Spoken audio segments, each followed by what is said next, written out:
বলবো এই যে অনুষ্ঠান ঠিকই ব্যয়বহুল অনুষ্ঠান, তো এতে আমাদের প্রাইমারি স্কুলের ক্ষেত্রে এই বাৎসরিক সাংস্কৃতিক অনুষ্ঠান অনেক খরচার ব্যাপার। তবুও আমাদের যে ছাত্রছাত্রী এবং ছাত্রছাত্রীদের অভিভাবিকা এবং লোকাল শুভানুধ্যায়ী তারা আমাদের সাহায্যের হাত বাড়িয়ে দেয় বলে আমরা এই অনুষ্ঠান করতে পারি। আগামী দিনে মোটামুটি প্রতিটি স্কুলে এইরকম বাৎসরিক সাংস্কৃতিক অনুষ্ঠান যাতে হয় এবং তাদেরও অনুরোধ করবো এবং সরকার বাহাদুরের কাছে আমাদের আবেদন আমাদের যাতে এই অনুষ্ঠান করার জন্য আর্থিক কিছু সাহায্য করেন, করলে আমাদের স্কুলগুলো উপকৃত হবে এবং প্রত্যেকটি স্কুল আরও সর্বাঙ্গ সুন্দর হবে। গভর্নমেন্টের এই যে সিদ্ধান্তকে সাধুবাদ জানাই। তৎসৎ গভর্নমেন্টকে আমি আরও বলব যে গভর্নমেন্টের যে কিছু ত্রুটি বিচ্যুতির জন্য আমাদের যে স্কুলগুলো আগামী দিনে কিছু আমাদের যে স্কুলগুলো খুব যে ক্ষতিগ্রস্ত হচ্ছে, যেমন একটা স্কুলের গায়ে আর একটা বেসরকারি স্কুলকে তার দায়িত্ব দিয়ে দেওয়া, তার স্কুল চালার জন্য যাবতীয় অনুমতি দেওয়া, সেদিকে আমরা লক্ষ্য করছি যে এগুলো আমাদের যে গভর্নমেন্টের গায়ে যে বেসরকারি স্কুল এই যে ব্যাঙের খাতার মতো বুঝিয়ে গেছে, সেগুলো ওইগুলো হওয়ার জন্য আমাদের খুব ক্ষতিগ্রস্ত হচ্ছে। অভিভাবকরা বা গ্রামবাসীরা বুঝতে চাইছে না, মনে হচ্ছে যেন ওই বেসরকারি স্কুলে বিশেষ কিছু হচ্ছে, বিশেষ কিছু শিক্ষাদান করা হয়, কিন্তু বাস্তবে সেগুলো হচ্ছে না।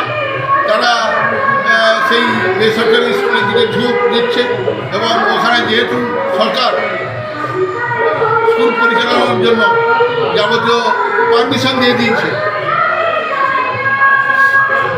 সেক্ষেত্রে আমাদের সরকারি স্কুলগুলো যে গায়ে বেসরকারি স্কুল হলে যেহেতু স্থাপন হয়েছে, সেদিকে আমাদের সরকারি স্কুলগুলো ক্ষতিগ্রস্ত হচ্ছে। না, আমি মনে করছি না যে আমার এখানে যে সরকারি স্কুলে যে পঠন পাঠন বা পড়াশোনার জন্য যে ত্রুটি বিচ্যুতি আমার সে লক্ষ্য হচ্ছে না। আমাদের যেরকম সরকারি যে সিলেবাস বা সরকার যে নিয়মকানুন আমরা মেনেই প্রতিদিন পাঠদান করি বা স্কুলের সব কাজকর্ম ক্রিয়াকলাপ সেগুলো আমরা করতে থাকি। তো সরকার যতক্ষণ না এই বেসরকারি স্কুলগুলোকে অনুমতি দানে যতক্ষণ না বিরত হচ্ছেন, ততক্ষণ সরকারি স্কুলগুলো দিনের পর দিন ছাত্রাভাবে ভুলতে। এগুলো যে আপনি যে কথা বলছেন যে কথা ভুল কথা। এখন আমার কোনো স্কুল এখন হচ্ছে অনলাইন সিস্টেম, সব কিছু আমাদের কাছে যে ছাত্রছাত্রী ভর্তি হয়, আমাদের খাতা এখন হচ্ছে সব অনলাইনে ভর্তি করতে হয়। অনলাইনে ভর্তি করলে যে আমার বাচ্চা এখন আর আগেকার দিনের মতো নেই। এখন একটাই বাচ্চা এক জায়গায় ভর্তি হয়ে গেলে আর অন্য জায়গায় ভর্তি হওয়ার কোনো সুযোগ নেই। তা আপনি যে কথা বলছেন যে একটা স্কুলে একটা বাচ্চার নাম একাধিক স্কুলে, এই কথা আমি স্বীকার করতে বাধ্য না। কারণ এখন গভর্নমেন্টের যে সিস্টেম, একজন বাচ্চা এক জায়গায় ভর্তি হবে এবং সে অন্য জায়গায় ভর্তির কোনো সুযোগই নেই, হতেও পারবে না, তার একটাই স্কুল। না, ওই আপনি যে কথা বলছেন সে নিয়মটা অনেক আগে ছিল, আজ থেকে বছর 4-5 আগে ছিল যে যতই বেসরকারি স্কুলে পড়ার না কেন তাকে গভর্নমেন্ট স্কুলে সার্টিফিকেট নিতে হতো। তখন সেই সময় হয়তো কিছু গার্ডিয়ান আমাদের সরকারি স্কুলের নাম ছিল, বেসরকারি স্কুলের নাম ছিল, তখন কিন্তু অনলাইন সিস্টেম ছিল না। যখন থেকে অনলাইন সিস্টেম চালু হয়ে গেল এবং ডাইসকোড ডাইরেক্ট বেসরকারি স্কুলকে গভর্নমেন্ট দিয়ে দিল, সেদিন থেকে আমি মনে লক্ষ্য করেছি যে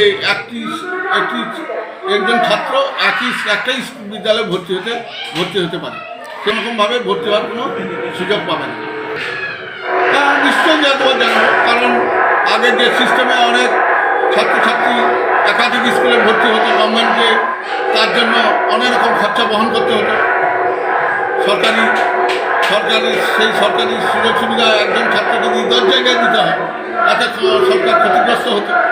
তা সরকার পশ্চিমবঙ্গ সরকার যে সিদ্ধান্ত নিয়েছে যে তাতে করে একজন ছাত্র এক জায়গায় ভর্তি হওয়ার কেবলমাত্র সুযোগ পাবে, এই পদ্ধতি গভর্নমেন্ট চালু করার ফলে আমি মনে করি যে সরকার আর্থিকভাবে যে ক্ষতি হতো সেই ক্ষতিগ্রস্ত থেকে অনেকটা রক্ষা পাবে এবং আগামী দিনে এই সিস্টেম যদি ছাত্রছাত্রী ভর্তি হয় আরও বেশি বিদ্যালয়ের উন্নতি হবে। অবশ্যই ভালো লাগছে। আমার এই যে বাৎস স্কুলের ছোট ছোট ছাত্রছাত্রীরা এইরকম বাৎসরে যে এইরকম বাৎসরিক একটা অনুষ্ঠান করে তারা যে অংশগ্রহণ করে আপনাদের কাছে উপস্থাপন করেছে, এই জন্য আপনারা যে ধৈর্য সহকারে আপনারা তাদের যে এই অনুষ্ঠানটা উপভোগ করছেন এ থেকে আমি খুব আনন্দিত এবং আগামী দিনে আমাদের এই ছাত্রছাত্রীরা যাতে আরও ভালো অনুষ্ঠান করে আপনারা আশীর্বাদ করুন, আরও যাতে অনুষ্ঠান ভালো করতে পারে, স্কুলের নাম উজ্জ্বল করতে পারে, এই বলে আমি বক্তব্য শেষ করছি। তাপস কুমার ঘোষ, প্রধান শিক্ষক, টোটালা বোর্ড প্রাথমিক বিদ্যালয়।